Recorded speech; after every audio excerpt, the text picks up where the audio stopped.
Fala, povo de Deus, que Jesus te abençoe. Chegamos a 1 Coríntios capítulo 4.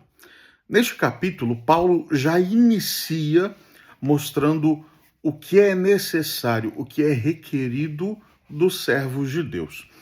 E aqui, faz-se importante ressaltar o seguinte: conquanto no capítulo anterior, ou nos capítulos anteriores, Paulo realmente tenha se colocado numa posição de servo, o que ele é, conquanto ele tenha mostrado à igreja de Corinto que não faz sentido idolatrar qualquer líder, o apóstolo Paulo também procura defender a legitimidade do seu apostolado, do seu ministério, o que é justo, o que é correto. Veja, Paulo não está buscando glória humana. Paulo não está buscando honras entre os coríntios. Ele está apenas buscando o que é justo.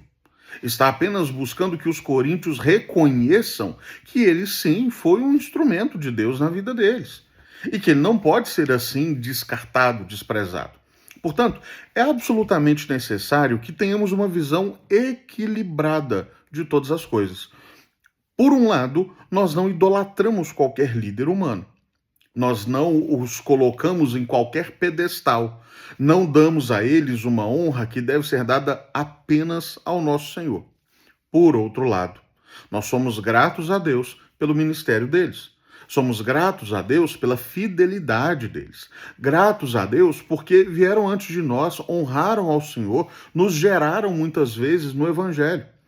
Portanto, esta visão equilibrada é que se requer da igreja.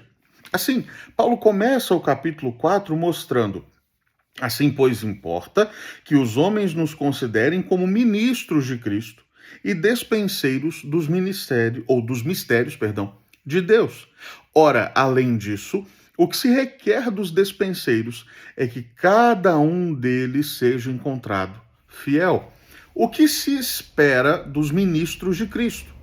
O que se espera daqueles que portam a mensagem da cruz? Espera-se que sejam populares entre os homens? Espera-se que sejam hábeis em criar eventos sem fim?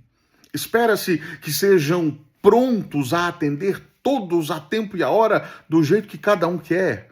Espera-se que os ministros de Cristo Jesus sejam aqueles que todos vão se agradar, que todos vão gostar, que todos vão elogiar? Não, não é isso que se espera.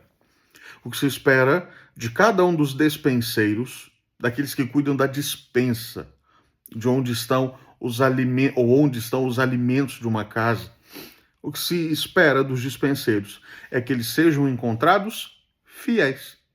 Fiéis àquilo que Deus lhes deu. Fiéis àquela palavra que receberam.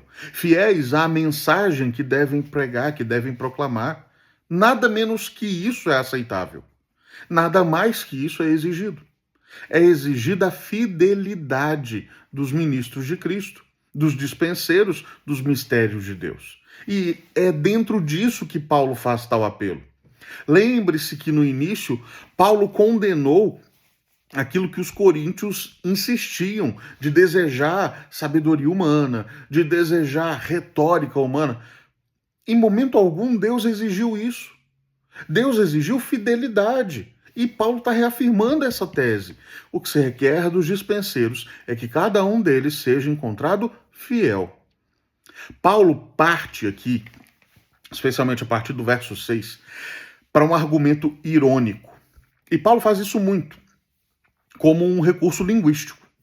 Até como uma maneira de mostrar aos coríntios o seguinte: olha, se eu quisesse vir a vocês com retórica humana, eu tenho condições para isso.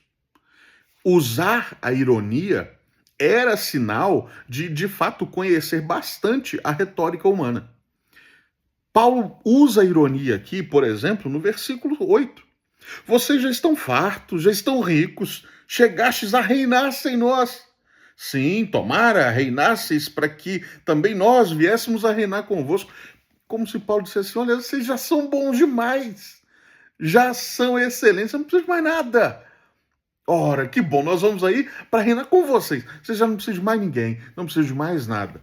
Paulo está sendo irônico. E aí, em seguida, ele mostra a realidade do ministério cristão. Mostra a realidade do que ele e outros servos de Deus passaram para que aquela igreja, aqueles irmãos, conhecessem a verdade do Evangelho, conhecessem a fé, conhecessem a Cristo Jesus. Um autor comenta esse texto e eu cito aqui literalmente, porque achei bem perspicaz. Paulo admoesta os coríntios a não irem além do que está escrito e não serem arrogantes uns para com os outros. Diz a eles que tudo o que possuem lhes foi dado, de modo que não podem se vangloriar como se sempre tivessem as riquezas que têm possuído. Para fazer os coríntios a voltarem ao seu juízo, Paulo serve-se de ironia, perguntando se eles são ricos, se governam como reis. A partir daí, revela como os apóstolos de Jesus Cristo vivem para Cristo e para o evangelho de Cristo. São fracos, porém fortes. Têm fome e sede, carecem de agasalho e de abrigo, realizam trabalho manual para o seu próprio sustento, são maltratados física e verbalmente, mas mostram bondade e paciência. A partir daí, Paulo dá uma admoestação final nesse capítulo muito necessária, embora às vezes olhemos e pensemos, gente, é duro. E era necessário ser duro. A nossa sociedade bíblica, que tem a tradução bíblica que geralmente utilizamos, revista e atualizada, deu um subtítulo muito, muito necessário, muito perspicaz aqui. Paulo os admoesta como pai.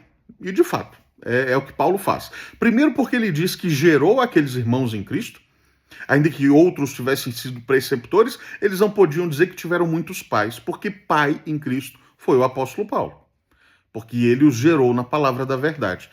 E aí a palavra final de Paulo nesse texto é preciosa, porque ele diz o seguinte, olha, eu quero estar aí. Eu mandei Timóteo, meu filho amado, meu filho na fé, para instruir vocês e fazer vocês se lembrarem do que vocês se esqueceram. Mas eu mesmo quero ir. E aí Paulo diz, o que vocês preferem? Que eu vá a vocês com vara ou com amor e espírito de mansidão? O que vai fazer Paulo ir de uma maneira ou de outra? Será, sem dúvida alguma, a conduta da igreja. Se permanecerem da forma como estão, se permanecerem nos pecados em que estão, se permanecerem com o coração duro e ensoberbecido como estão, Paulo irá com vara. Mas, se houver arrependimento, se houver quebrantamento, se houver humilhação diante de Deus, se houver reconhecimento do pecado, Paulo irá com amor e mansidão. Simples assim.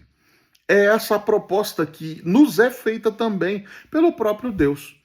Como queremos receber o Senhor em nossa vida? Com vara ou com amor e mansidão?